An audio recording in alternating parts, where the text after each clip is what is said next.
Y hoy hacemos catarsis de todo lo ocurrido en este 1 de julio, cuando se concretaban ya 3 años de gestión de la administración del presidente Juan Carlos Varela y, por supuesto, la instalación de legislatura del cuarto periodo de sesiones ordinarias. Está con nosotros esta mañana el analista político Jaime Porcel, a quien le agradezco estar en nuestra casa. ¿Cómo está, don Jaime? Bienvenido a Next Noticias.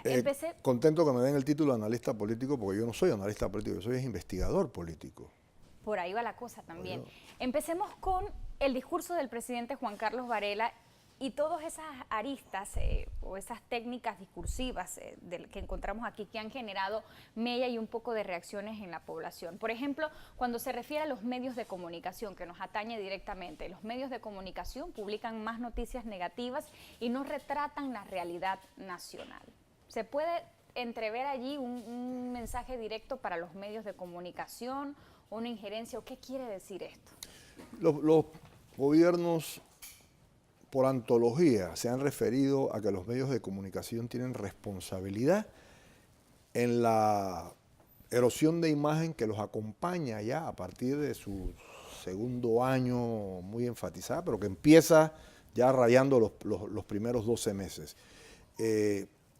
Eso lo que intenta básicamente es desquitar un poco la responsabilidad que tiene el propio gobierno de dar la vara en función de las expectativas de la gente. Es muy difícil, es muy difícil. Mire que la Cámara de Comercio habla de dos grandes fines, ¿no? Uno es levantar la apatía general que existe, es verdad, existe, la gente anda caída, y otro es recuperar la confianza.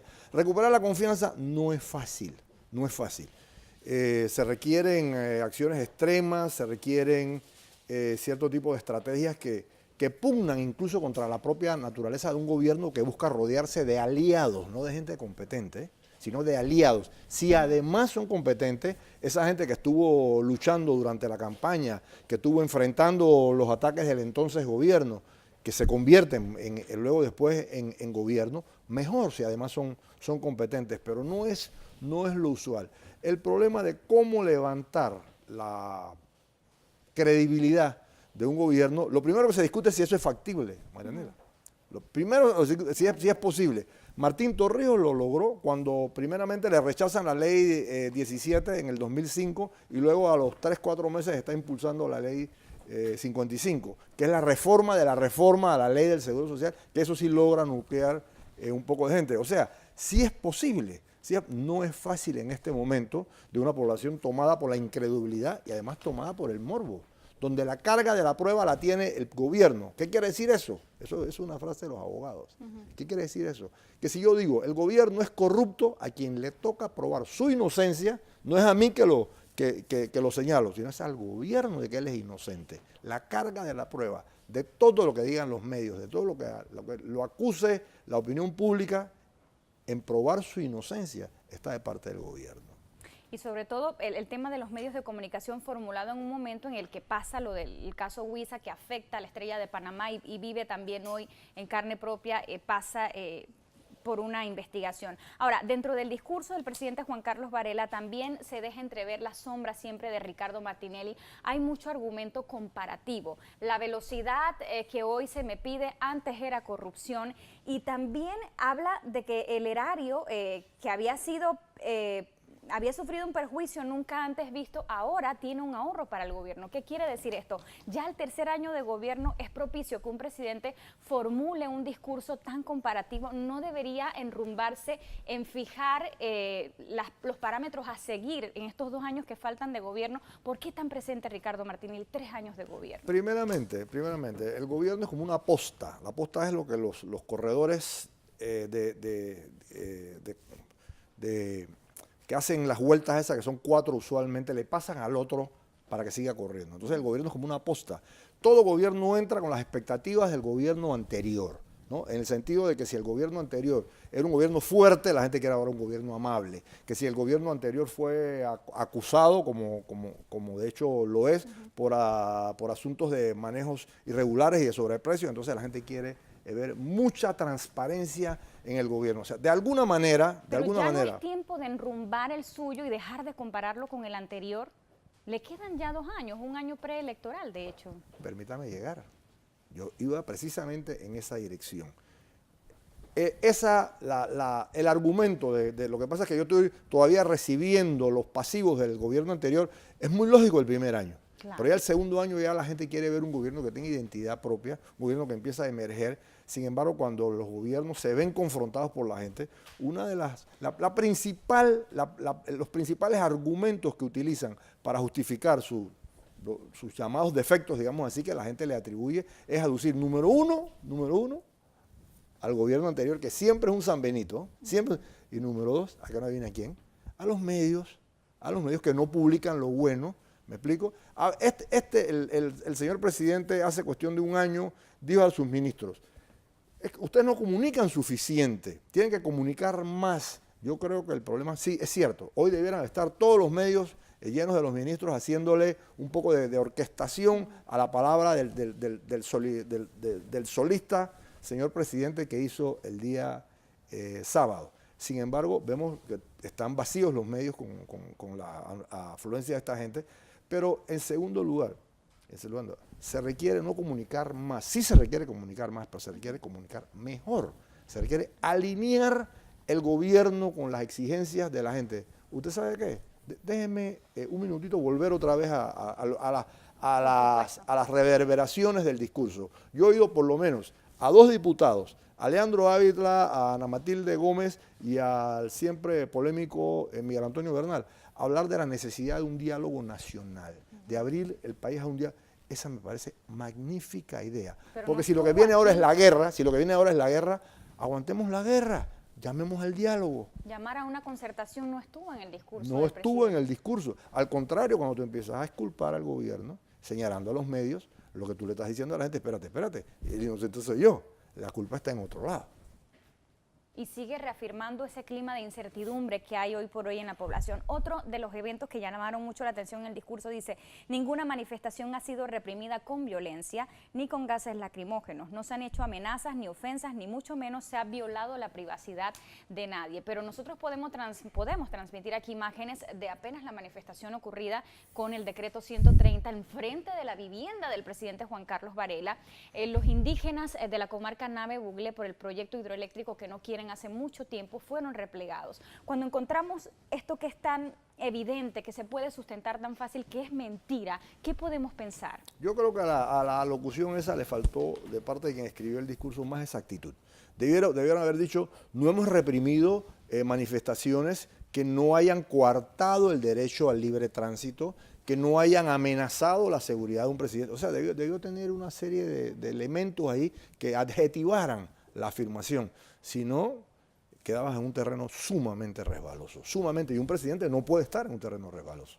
Como investigador político, ¿qué faltó aquí? ¿Por dónde debió enrumbarse el discurso? A mí me hubiera gustado en la misma línea de los que llamaron las tres personas que yo cité anteriormente. Si vamos a la guerra, si viene el periodo electoral, si estamos viviendo la efervescencia ya de un preelectoral periodo, yo inmediatamente agarro esa solicitud que me están haciendo y me amarro con alguna institución de mucho prestigio, si no quiero convocarlo yo directamente. Usualmente la que convoca estas cosas aquí es el programa de las Naciones Unidas, PNUD, la que ha sido especialista. De hecho, la señora vicepresidenta es una especialista en este tipo de situaciones. Yo me agarro de eso y agarro a los panameños y les digo, háblenme, díganme qué no les gusta, qué desean, en qué estoy aquí para servirle, yo no he venido a servirme del gobierno. Dígame lo malo, que lo bueno ya lo sé. Como decía Omar Torrijos casualmente. ¿Verdad? ¿Qué faltó también? Los grandes ausentes, la gente reclamaba, no escuchamos una locución para Odebrecht, no escuchamos también el prometido llamado a la constituyente o al menos algo que reforzara esa propuesta inicial y que ilusionó a muchos panameños. ¿Qué faltó? Decididamente la constituyente no es un tema que se va a abordar en este momento donde ellos están luchando y necesitan luchar por construir credibilidad. La constituyente no lo va a ayudar en ese sentido. La constituyente, yo no estoy de acuerdo tampoco en este momento en que el país empieza ya a dar manifestaciones de que hay una tensión social que está creciendo. Meter una constituyente porque eso no nos va a dejar gobernabilidad en este país. A mí lo que me gusta de esta asamblea es que esa asamblea ha hecho por más que la gente diga que, bueno, que no le gusta ver la injerencia de la mano del Ejecutivo detrás de la directiva, yo te digo una cosa, si nosotros no hubiéramos tenido una asamblea opositora, la tuvo, ¿sabes quién tuvo una asamblea opositora? ¿Quién Marco tuvo Aurelio Robles tuvo una asamblea opositora. ¿En qué terminó? En un enjuiciamiento que enredó el país, la vida del país por un año. ¿Quién tuvo una asamblea opositora? El presidente Endara. A los 16 meses, en abril del año 2000, saca a la democracia cristiana del gobierno y queda con una asamblea opositora. ¿Qué hizo Endara? Gobernar sin la asamblea a punta de decretos ejecutivos, lo cual tampoco es un ideal de la democracia. Entonces, tener una asamblea con la cual el ejecutivo puede accesar, puede tener formas de comunicarse con ella, representa cierto ideal democrático. Quizás quisiéramos que no se le fuera la mano en pollo, ¿verdad? Pero tener una asamblea con el cual el Ejecutivo puede comunicarse nos ha valido a nosotros 3 años de tranquilidad. Una asamblea en oposición no deja gobernar. A pesar de que esta gobernabilidad que le permitió el PRD en este arreglo de 3 años le afectase a ellos mismos para este periodo preelectoral que ya viene y que ahora se quieren enrumbar en decir que son oposición, pero que la gente les achaca haber cogobernado con el gobierno. A pesar de esto. Bueno, el que baila pegado sufre los pisotones. Les toca entonces a ellos ver cómo argumentan, precisamente cómo convencen a la gente de que fueron independientes y que siguen siendo los opositores genuinos y que no le dejan la cancha esa nada más a cambio democrático. Porque lo que sí saltó a la luz en este 1 de julio fue el descaro de los partidos políticos.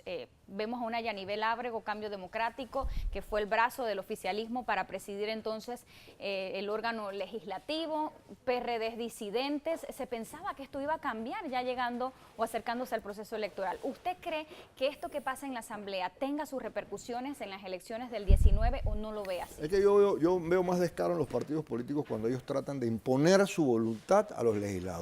Los legisladores no debieran depender de una famosa revocatoria de mandatos que pende cual espada de Damocles, pero virtual, porque aquí nunca a nadie le han podido aplicar la revocatoria de mandatos, porque eso es una situación que legalmente es muy dada a poder ser enredada, es demasiado frágil como institución. Además, yo no estoy de acuerdo si los legisladores cuando llegan allá representaban a los partidos políticos y eso era importante cuando la democracia empezaba a coger fortaleza, pero en realidad ellos deben representar a sus electores. Entonces yo parto por ahí, yo creo que los partidos políticos no debieran estar, esa es mi opinión realmente, no debieran estar pulseando el voto de los diputados. A mí me parece que eso debe ser producto de su propia voluntad de los legisladores. Y precisamente a través de todos los gobiernos democráticos, yo recuerdo el caso de Aidé Milanés de Lay, cuando Balbina se la lleva a dar una vuelta, eso fue en el año con Mireya Moscoso, cuando era... O sea, siempre ha estado, la mano del Ejecutivo siempre ha estado presente en la elección de todas las asambleas. Sin embargo, han habido asambleas. Déjeme decirte, esta asamblea empezó a citar ministros. Déjeme decirte que esta asamblea judicializó a 2 magistrados de la Corte Suprema. O sea, hay movimientos hacia la democratización total, pero son graduales. Son graduales. Si tú empiezas a juzgar la democracia nuestra con los modelos estrictos y no entiendes que hay cosas que van avanzando, entonces la democracia va a estar fracasada siempre. Entiendo su punto y el camino al librito nuevo, pero ¿qué hay, por ejemplo, de Cambio Democrático? Mire que 16 diputados, desatendiendo la línea partidista que se había establecido, a sabiendas de que el líder indiscutible de este partido afronta un proceso legal en Estados Unidos, ¿es correcto esto?